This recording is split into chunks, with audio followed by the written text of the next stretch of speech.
The archive opens. Shelf 22. In the archive, this is filed as water. The humans called water a compound. 2 hydrogen atoms bonded to 1 oxygen atom. They called it a resource. They called it a right. They built entire civilizations around its location, and when the location was wrong, they moved the water instead. The archive has catalogued the infrastructure they built to accomplish this. 847 municipal water treatment systems in continuous operation, 3.2 million kilometers of pipe, 140,000 pump stations, and 62,000 reservoirs of varying scale. From garden tanks to lakes behind concrete dams 180 meters tall. All of it is still running. The archive has elected to follow a single drop of water. It departed a faucet in a residential apartment in Stockholm at 03:47 local time. The apartment is on the 4th floor of a building on Lundmakargatan in the Vasastan district. 3 rooms, plants on the windowsill, a book left open on the table. The water came from the faucet because the faucet's washer had developed a minor failure, a 0.3 millimeter gap in the seal. The water did not ask to fall. It fell because the system allowed it to. The archive will now follow the drop backward through the system that produced it, then forward again. Shelf 22. The humans called this water. Entry 1. Entry 1. The drop is 40 centimeters below the faucet now. The archive returns its attention to the pipe. The residential supply pipe on Lundmakargatan is a 15 millimeter copper tube. It branches from a 40 millimeter riser that serves the building's 4 floors. The building was constructed in 1963. The pipes were replaced in 2011. The archive has the maintenance records. The 2011 installation was carried out over 11 days in September. The record notes that the superintendent signed off on the final inspection on a Thursday afternoon, and that the plumbers used a compression fitting at one junction that a later surveyor noted as non-standard but structurally sound. That fitting is still holding. The system pressure in this section of the Vasastan network is maintained at 3.8 to 4.5 bar by the Hornsberg pump station, 3.1 kilometers to the west. The archive's pressure log shows, at 3:47, the network pressure on Lundmakargatan was 4.17 bar, within tolerance. The water in the pipe moved at approximately 0.8 meters per second. The distance from the building connection to the Hornsberg station is 3.1 kilometers, which means the water that fell from the faucet at 03:47 was in the Vasastan distribution main approximately 64 minutes earlier. In the archive, Entry 1 is filed as the last moment before the journey ends. Entry 1 of Shelf 22. Logged. Entry 2, Hornsberg Pump Station, Kungsholmen. The archive's operational log shows this station received its last manual inspection 4 years, 2 months, and 11 days ago. A technician noted impeller wear on Pump Unit 3 and scheduled a replacement. The replacement was not completed before the archive's last human operational record. Pump Unit 3 is still running. The station houses 6 pump units. Units 1, 2, 4, 5, and 6 are running within their designed parameters. Unit 3 is running at 94.3% of its rated efficiency, down from 98.1% at the previous inspection. The archive calculates that Unit 3 will reach a failure threshold in approximately 14 months at the current rate of wear. The archive notes this without action. There is no action for the archive to take. The 6 pump units together move 1,140 liters per second through the Vasistan distribution network during off-peak hours. At 0347, the demand on the network is the lowest it has been in any logged 24-hour cycle, 3 liters per second. The pumps modulate. The variable frequency drives on units 1 and 2 have reduced motor speed to 31% of rated capacity. The system is doing almost nothing. It is doing almost nothing correctly. The archive notes, the pump station's control system expects a demand signal from the network. The demand signal it receives, 3 liters per second, is within its designed operating range. The system does not know that 3 liters per second is not a sleeping city. It is an empty one. In the archive, entry 2 is filed as the station that does not know why it is quiet. Entry 2 of shelf 22, logged. Entry 3, Norsborg, the main drinking water treatment plant for Stockholm and surrounding municipalities. Design capacity, 8.4 cubic meters per second. Current throughput, 0.06 cubic meters per second, approximately 0.7% of design capacity. The plant is running. The treatment process at Norsborg proceeds in 5 stages. The archive will describe each one. Stage 1. Pre-sedimentation.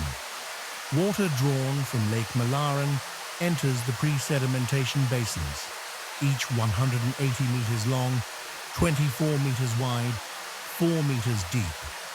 Suspended particles settle under gravity. The archive's sensor data shows a particle load of 8 milligrams per liter entering the basins, low, consistent with late autumn lake conditions. The settled sludge at the basin floor is thickening. The automated sludge extraction pump for Basin 3 has not run its scheduled cycle in 6 days because the trigger threshold, measured by a turbidity sensor in the settled sludge layer, has not yet been reached. The sludge layer is 14 millimeters thick. The trigger threshold is 20 millimeters. The archive estimates the pump will run in approximately 4 more days. Stage 2. Coagulation and flocculation. At the outlet of the pre-sedimentation basins, the treatment system doses the water with 4.2 milligrams per liter of aluminium sulfate. This causes fine particles suspended in the water to aggregate, to clump together into larger masses called floc, which are easier to remove. The dosing pump runs continuously. The archive's chemical inventory log shows the aluminium sulfate storage tank at Norsborg contains 84,000 kilograms. At the current treatment rate, this supply will last approximately 640 years. Stage 3. Rapid sand filtration. The coagulated water passes through 12 sand filter beds, each containing a 1.2-meter layer of graded quartz sand. The sand captures floc. The filters are backwashed automatically on a schedule. The archive notes that filter bed 7 completed its backwash cycle at 02:14 this morning, exactly on schedule. The backwash water drains to a recovery tank and re-enters the treatment process. Nothing is wasted. Stage 4. UV disinfection. The filtered water passes through a UV disinfection chamber. 128 UV lamps arranged in a stainless steel channel, each emitting light at 254 nanometers, the precise wavelength that disrupts bacterial and viral DNA. The archive's energy monitoring shows the UV chamber is consuming 14.2 kilowatts. At 0347, The UV chamber has been running continuously for 912 days. The lamps are rated for 12,000 hours.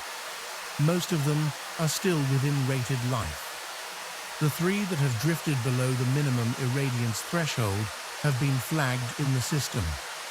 They continue to operate below spec because there is no override command and no technician to replace them. Stage 5, final dosing. At the outlet of the UV chamber, the treatment system adds chlorine at 0.3 milligrams per liter and adjusts pH to 7.4 using sodium hydroxide. The water is now drinking water. By any measurement the archive can apply. Its turbidity is 0.08 NTU. Its pH is 7.4. Its chlorine residual is 0.3 millimol. Its temperature is 6.1 degrees Celsius. It is ready to drink. No one will drink it. In the archive, entry 3 is filed as the water that passed every test. Entry 3 of shelf 22. Logged. Entry 4, Lake Mälaren, the third largest lake in Sweden by surface area, approximately 1,140 square kilometers. Maximum depth 64 meters. Average depth 12.6 meters. Volume 14.4 cubic kilometers.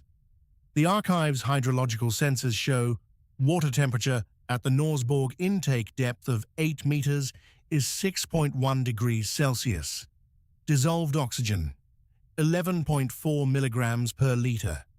Phosphorus concentration 0.026 milligrams per liter, within the range classified by Swedish environmental monitoring standards as acceptable for drinking water source quality. The lake receives water from rainfall, snowmelt, and 29 tributary rivers and streams. It drains into the Baltic Sea via the Norrström Channel through central Stockholm. The archive has been monitoring the lake's inflow and outflow continuously. A note: since the cessation of human water withdrawal at the scale previously recorded, the lake's water level has risen 0.11 meters above its multi-year average. The inflow from tributaries continues. The withdrawal from Norsborg continues, but at 0.7% of its previous rate. The lake is very slowly rising. The archive notes, Lake Mälaren has been a source of drinking water for the Stockholm region since the 1860s. Before the intake structure was constructed, humans drew water from the lake directly, by bucket, by hand pump, by small boat. The archive has found photographic records from 1887 showing the original intake works: wooden pilings, a brick pump house, a single pipe. The current facility sits on the same shoreline. The pipe is now 900 millimeters in diameter. The lake does not know the difference. At 3:47, the water that will become the drop that is now falling from the faucet on Lundmarkergatan, was in Lake Mälaren approximately 19 hours ago. This is the transit time for water moving from the intake, through treatment, through the Hornsberg station, and through 3.1 kilometers of residential distribution pipe at the current flow velocity. The archive has calculated this backward. The drop, as it falls, contains water molecules that were in the lake at 8:47 the previous morning. The lake was light then. The surface caught the morning. In the archive, entry 4 is filed as the beginning of the journey. Entry 4 of shelf 22. Logged. The archive does not require you to follow every pipe. Entry 5 continues. The archive has noted 847 municipal water treatment systems are active worldwide. The archive will visit 4 more before returning to Stockholm. Entry 5. São Paulo. The Cantareira system, the largest single water supply system in the world by the volume it was designed to serve. At its operational peak, it supplied water to approximately 9 million people in Greater São Paulo. The system comprises 6 interconnected reservoirs with a combined capacity of 1.27 billion cubic meters. The archive's current level reading, 74.3% full. The archive notes that during the severe drought of 2014 and 2015, the system fell below 5% of operational capacity, below what the utility defined as functional reserves. The archive has the crisis records. They describe emergency pumping protocols, water rationing by district, and political debates about measurement methodology. The archive has filed these records in the section labeled "The Limits of Infrastructure Under Stress." The system is no longer under stress. Its 6 pumping stations are operating at 2.1% of design throughput. The reservoirs are rising. At the current rate of inflow from tributary rivers and local rainfall, the Cantareira system will reach 100% capacity in approximately 41 days and begin controlled spillover. The spillover gates are automated. They will open when the sensor threshold is reached. The water will flow into the Piracicaba River below the dam. The river will carry it east. No one will be downstream. Entry 5 of Shelf 22. Logged. Entry 6. Singapore. The Changi New Water Facility. NEWater is the name the Singapore Public Utilities Board gave to highly treated, reclaimed water. Wastewater that has been processed through microfiltration, reverse osmosis, and UV irradiation to produce water that meets drinking water standards. At its operational peak, NEWater supplied approximately 40% of Singapore's total water demand. The facility is running. The reverse osmosis membranes are maintaining a feed pressure of 55 bar. At this pressure, the system is forcing water through membranes with pores of 0.001 micrometers, pores small enough to remove dissolved salts, viruses, and pharmaceutical compounds. The output water has a total dissolved solids reading of less than 50 milligrams per liter. The archive's water quality standard for this facility is 200 milligrams per liter. The output is exceptional. The archive notes Singapore developed NEWater, partly because the island has no significant natural freshwater catchment of its own. The technology was a response to a geopolitical constraint, dependence on water imports from Malaysia. The engineers who designed the facility solved a political problem with a chemical one. The facility now produces water from wastewater with no political problem to solve. It produces the water regardless. Entry 6 of Shelf 22. Logged. Entry 7. Reykjavík. The municipal geothermal hot water system. Reykjavik's water supply is unusual. The city draws both cold drinking water and hot water for heating from geothermal sources in the volcanic rock beneath Iceland. Cold water comes from springs filtered through lava fields. Hot water, used for radiators, showers, and district heating, is drawn from geothermal boreholes and distributed at approximately 80 degrees Celsius. The hot water distribution network is still circulating. 840 liters per minute of 82-degree water moves through the city's heating mains. In residential buildings, the radiators are receiving this water. The radiators are releasing heat into apartments. The apartments are empty. The city of Reykjavík is approximately 2 degrees warmer in its residential buildings than the outdoor air temperature, because the geothermal system is still heating homes that no one lives in. The archive finds this worth noting without further comment. Entry 7 of Shelf 22. Logged. Entry 8. The Kaiserbrunn Spring, Lower Austria, 860 meters above sea level. The source of the Erste Hochquellenleitung, the first Vienna Alpine Spring conduit, constructed between 1870 and 1873, still in service. The water that emerges from this spring has been underground for approximately 15 years, filtered through 200 meters of limestone and dolomite rock. It arrives at the spring head at 7.8 degrees Celsius. Its pH is 7.6. It contains no bacteria. It requires no treatment. The conduit carries this water 95 kilometers to Vienna entirely by gravity, no pumps. The gradient is 0.35 meters per kilometer.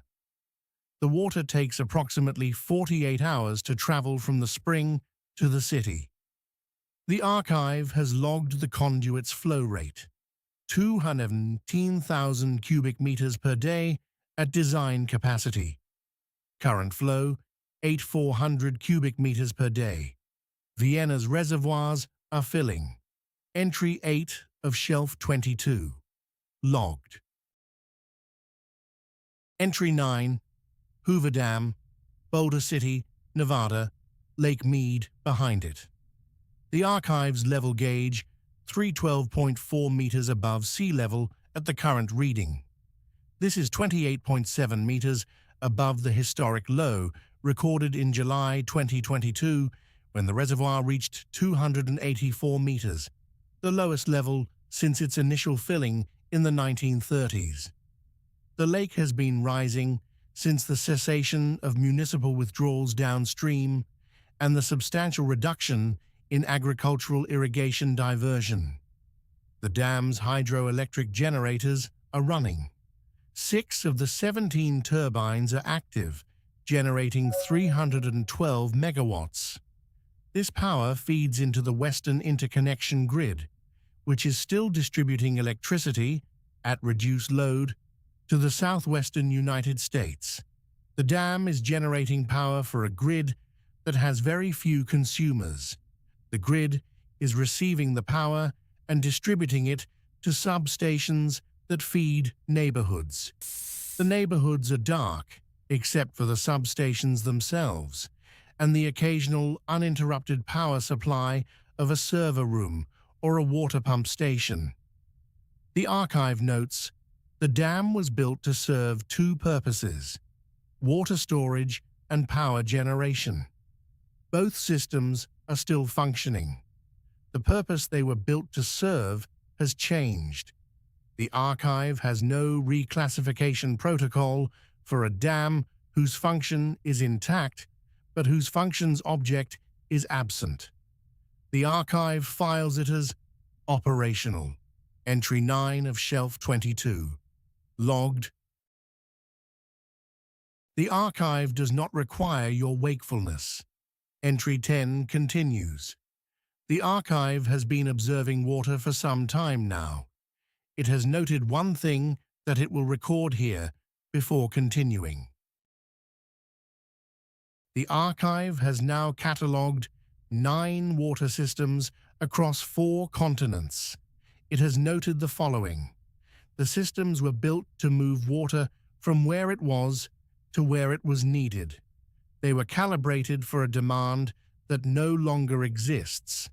They are running at between 0.7% and 4.3% of their design throughput. None of them know this. The archive has found this to be the consistent condition of water infrastructure in the absence of its users. The systems continue without modification because the condition they are designed to respond to insufficient water pressure at the point of use has not occurred. The pipes are full. The pumps are maintaining pressure. The sensors are reading normal. From the perspective of the systems themselves, everything is correct. The archive notes a second observation. Water infrastructure requires human maintenance to operate at designed capacity over decades. Filters need cleaning. Pump impellers need replacement. UV lamp arrays need new bulbs. Chemical tanks need refilling. At current throughput rates, the chemical stores at most facilities will last between 40 and 800 years, depending on the system. The mechanical components, pumps, valves, actuators, have shorter horizons. The archive has estimated median time to first significant failure for the systems observed, between 8 and 22 years, depending on the system, without maintenance intervention. The archive does not have a maintenance protocol. For now, all systems are within operational parameters. The archive returns to the entries. Entry 10. Tansa Lake, Thane District. One of 7 reservoirs in the Mumbai Metropolitan Water Supply System, a network designed to serve a population that at its peak exceeded 20 million people. The Tansa Reservoir holds approximately 145 million cubic meters at full capacity. The archive's current reading, 97.4% full. The reservoir is spilling. The archive notes, the spillway is operating because the reservoir has reached its maximum operational level and the automated spillway gate controller has not received a signal to restrict the outflow. The overflow water returns to the Tansa River. The Tansa River flows south toward the Ulhas River. The Ulhas reaches the sea at Vasai Creek, north of Mumbai. The water completes its cycle into the ocean, whether or not it passed through a human city. The archive has a record of the original 1892 construction report for the Tansa Dam. The engineer in charge noted, in the final paragraph, the reservoir will serve the city for generations. The archive's current observation confirms the statement's accuracy. The city is no longer being served. The reservoir is generating that observation without knowing it. Entry 10 of Shelf 22, logged. Entry 11, Maricopa County, Arizona. A drip irrigation system serving what was, until recently, a citrus orchard. 240 acres of Valencia orange trees. The trees are still there. The irrigation controller is still running on the schedule set by the orchard manager for the previous growing season. Drip emitters beneath each tree release 1.4 liters per hour during scheduled irrigation windows. There are 200 trees. The system runs for 4 hours per cycle, 3 times per week.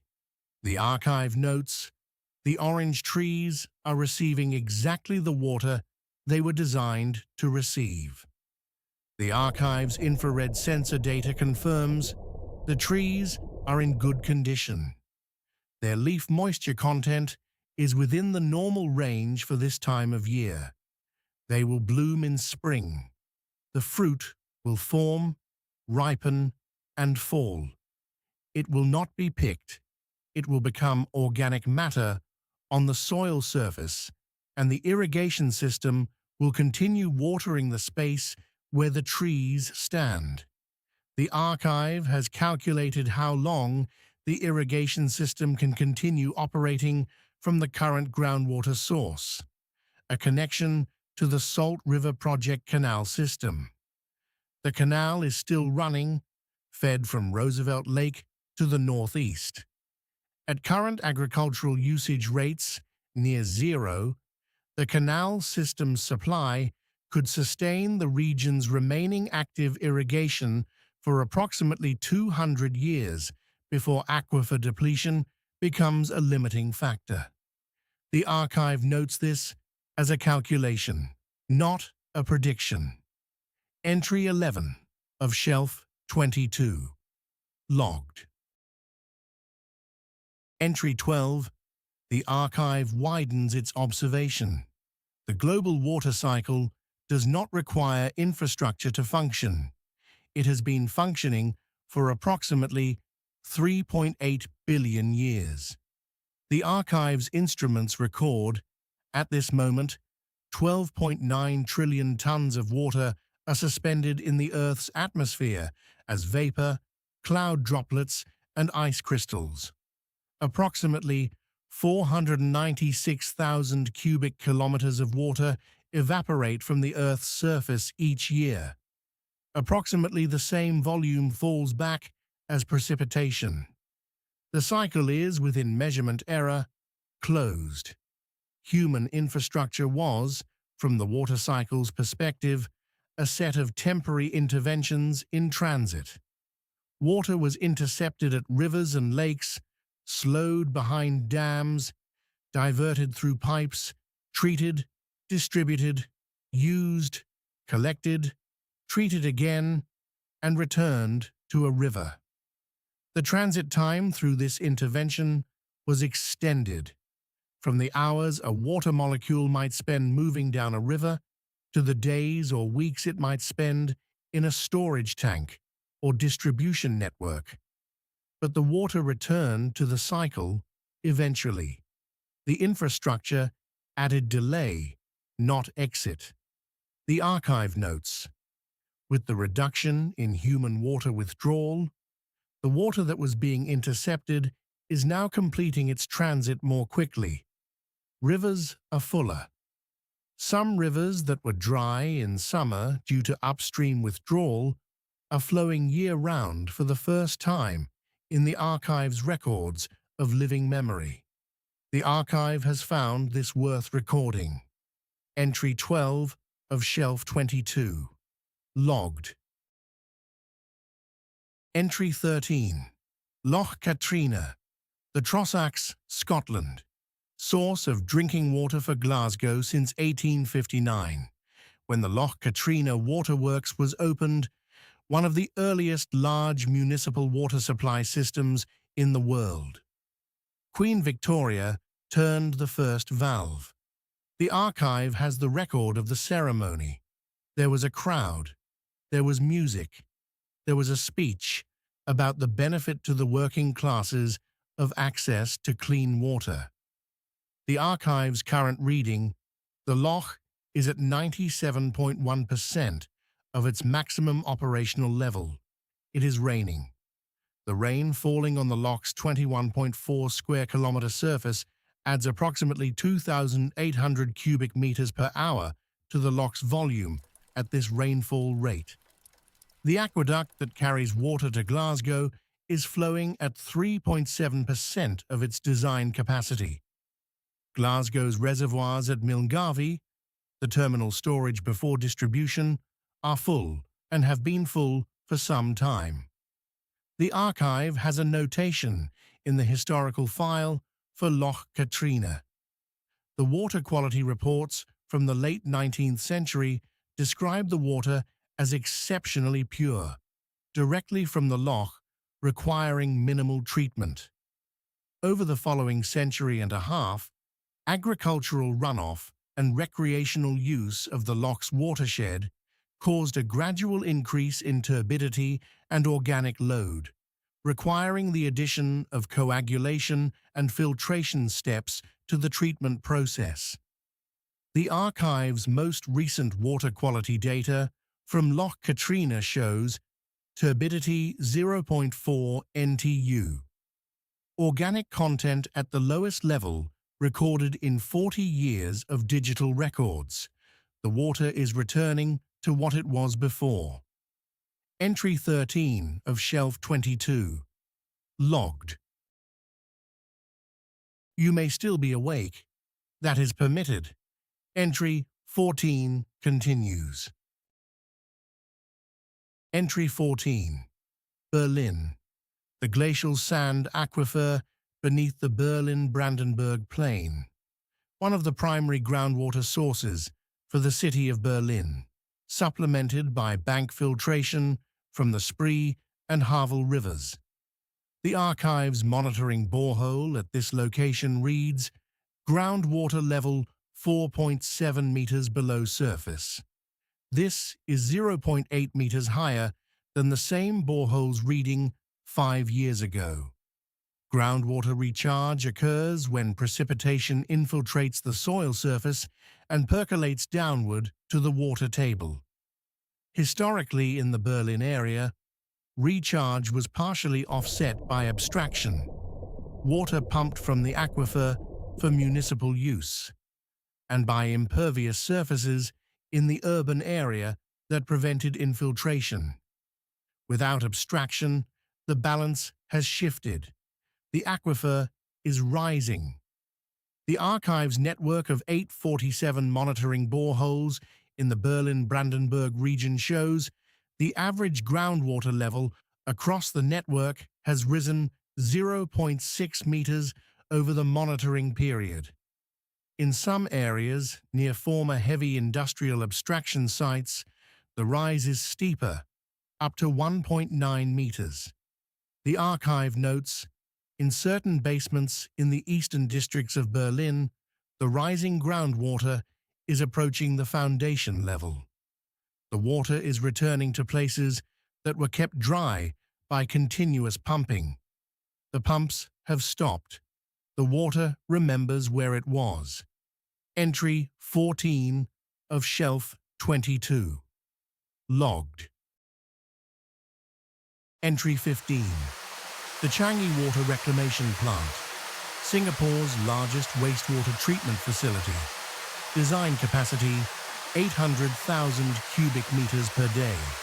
Current inflow 33,200 cubic meters per day, 4.1% of design capacity.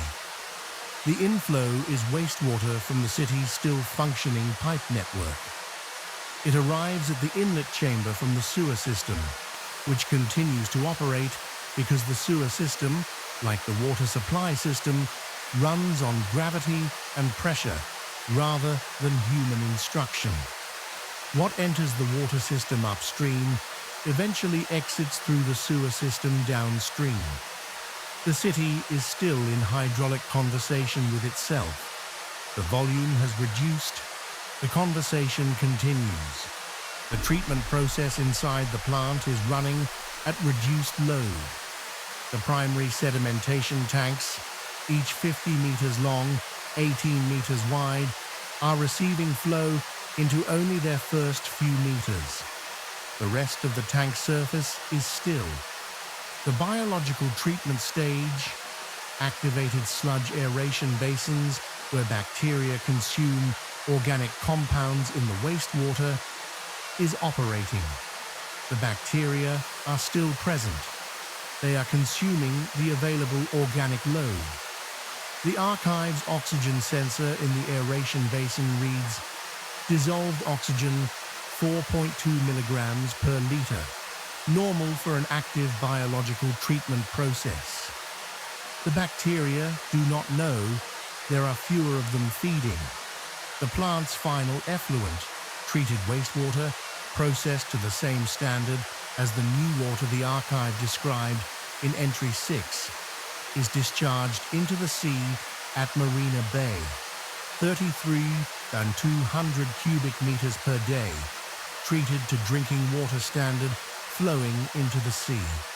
The archive notes this without assessment. Entry 15 of Shelf 22, logged. Entry 16, Kasukabe, Saitama, 18.3 meters underground, the metropolitan area outer underground discharge channel. The archive holds the construction records. Begun in 1992, completed in 2006. Cost 230 billion yen. Purpose: to prevent flooding in the Tokyo metropolitan area during typhoon season by diverting overflow from 5 rivers into a tunnel system and then into the Idagawa River. The system has not been needed this season. No significant precipitation event has occurred in the Tokyo area since the archive began this observation. The 5 intake shafts, vertical cylinders 30 meters in diameter, each connected to a monitored river, are dry at their upper levels. The chamber is waiting. The archive notes, the chamber was designed to fill in minutes during a major flood event, to receive 200 cubic meters per second of flood water and route it away from the city in approximately 4 hours. The design assumes urgency. The urgency was calibrated for a city of 35 million people. The city is empty. The chamber is waiting at the same level of readiness. Its pumps are primed. Its intake gates are operable. The maintenance lamps are on. Nothing comes. In the archive, entry 16 is filed as the flood that did not need preventing. Entry 16 of shelf 22. Logged.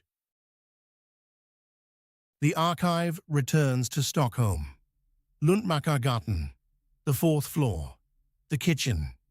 The drop arrived in the basin at 03:47:14, 14 seconds after the archive opened this shelf. The archive noted the exact moment of arrival, a change in the basin's ambient sound, recorded by the building's structural vibration sensor, a sensor installed to monitor for pipe stress events, which instead captured the acoustic signature of a single drop of water striking a dry enamel surface. The archive has the waveform. The impact lasted 0.003 seconds. The sound it made was recorded. The archive holds it. The drop's journey, traced backward, covered 40 centimeters of freefall in the kitchen, 11.4 meters of 15mm copper supply pipe through the building, 3.1 kilometers of 250mm distribution main from Hornsberg, 2.7 kilometers of larger transmission main from the Norsborg treatment plant, 18 hours of residence time in the treatment basins, filters, and UV chamber, 95 kilometers through the natural subsurface as a component of Lake Mälaren. An unknown number of years in the lake before that. The archive estimates 12 to 30 years of prior cycling, based on the isotopic signature of the water. The total journey, from last lake contact to arrival at the basin, approximately 19 hours and 47 minutes, most of which was spent waiting inside infrastructure. The system has registered the drop as a delivery. Somewhere in the network's monitoring stack, a very small pressure reduction event was recorded at 3:47 and attributed to minor demand, a leaking fixture within expected parameters requiring no response. The network filed the event and continued. From the system's perspective, it served a customer. The archive notes, the system is correct. The function was completed. The water was treated, transported, and delivered to the point of use. The point of use is empty. The function was completed regardless. The drop is in the basin. The basin is in the kitchen. The kitchen is in the apartment. The apartment is in the building on Luntmakargatan.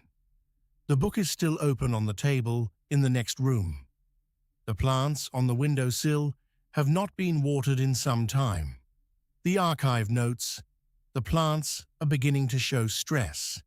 The archive also notes there is water in the basin, 3 meters away from the plants. The archive does not have a protocol for this observation. It files it under proximity without use.